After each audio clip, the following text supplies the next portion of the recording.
بسم اللہ الرحمن الرحیم اعوذ باللہ من الشیطان الرجیم بسم اللہ الرحمن الرحیم السلام علیکم ورحمۃ اللہ وبرکاتہ۔ عزیزان محترم، امید ہے کہ آپ سب حضرات خیر و عافیت سے ہوں گے۔ ہماری تجوید قرآن کلاس میں حروف مدہ کی جو مشق ہے وہ مکمل ہو گئی کہ الف کی ادائیگی کا طریقہ ہم نے سیکھا، پھر واو کی ادائیگی کا، پھر یا کا، کہ خلاصہ حروف مدہ تین ہیں: الف، واو، یا۔ الف سے پہلے زبر الف مدہ، واو ساکن سے پہلے پیش واو مدہ، اور یا ساکن سے پہلے جب زیر ہو تو یا مدہ ہوتی ہے۔ آج ہم شروع کریں گے کھڑی حرکات کو۔ کھڑی حرکات کس کو کہتے ہیں؟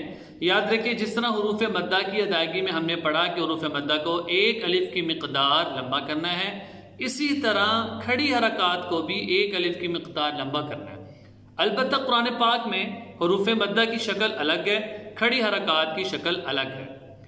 کھڑی حرکات بھی حروف مدہ ہی کی طرح اس کو لمبا کرتے ہیں، اس کی ادائیگی کا طریقہ سیم ہے، البتہ لکھنے میں کھڑی حرکات اور حروف مدہ میں فرق آ جاتا ہے۔ کھڑی حرکات تین ہیں: کھڑا زبر، کھڑی زیر، الٹا پیش۔ آج یہ بات سمجھیں کہ کھڑی حرکات میں کھڑا زبر یہ الف کی آواز دیتا ہے، جیسے با الف زبر با۔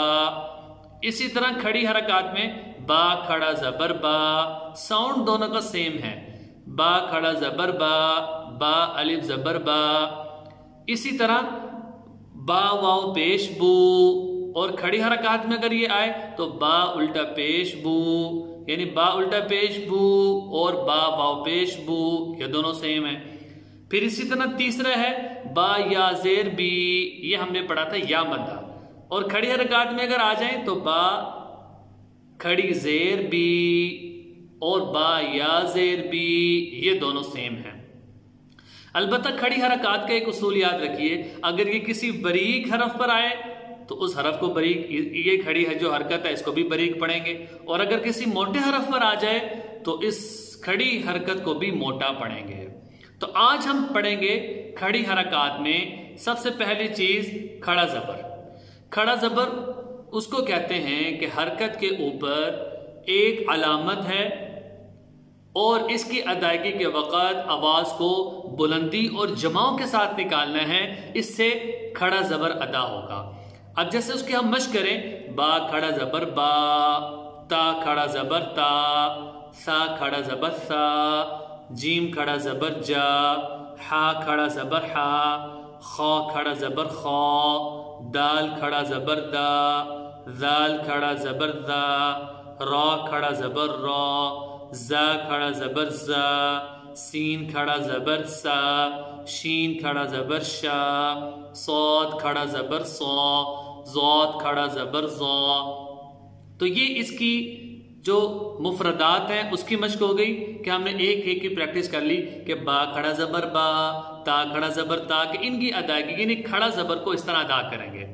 اور اسی طرح اگر ہم مرکبات میں مشق کریں، یعنی قرآن پاک کے جو ورڈ ہیں ان میں کھڑی حرکات میں کھڑا زبر کی اگر ہم پریکٹس کریں تو اس کی پریکٹس میں یہ الفاظ آئیں گے، جیسے میم کھڑا زبر ما، لام زیر لی مالی، کاف زیر کی مالی کی۔ اب اس کو دوسرے طریقے سے سمجھیں، اگر اس کی حروف مدہ میں ہوتا تو میم الف زبر ما، لام زیر لی مالی، کاف زیر کی مالی کی ہونا تھا، یعنی دیکھنے میں دونوں میں فرق ہے، البتہ ادائیگی دونوں کی سیم ہے۔ اسی طرح قاف کھڑا زبر قا، لام زبر لا قالا، اور اگر ہم اس کے حروف مدہ میں دیکھیں تو اس میں قاف الف زبر آ جائے گا، قاف الف زبر قا، لام زبر لا۔ پھر اسی طرح اگلی مثال کاف زیر کی تا کھڑا زبر تا، کتا، با دو پیش بن، کتابن۔ اگر ہم اس کو حروف مدہ میں دیکھیں تو کاف زیر کی تا الف زبر تا، کتا، با دو پیش بن، کتابن، الف مدہ آ جائے گا۔ اسی طرح آگے حمزہ کھڑا زبر آ، یا کھڑا زبر یا، آ یا تا زیر تی، آیاتی ہو۔ تو یہ ہم نے کھڑی حرکات میں زبر کی پریکٹس کی ہے کہ کھڑی حرکات کس کو کہتے ہیں اور زبر کی ادائیگی کس طریقے سے ہوگی۔ آج اتنا ہی، ملتے ہیں اگلی ویڈیو میں، تب تک کے لیے السلام علیکم ورحمۃ اللہ وبرکاتہ۔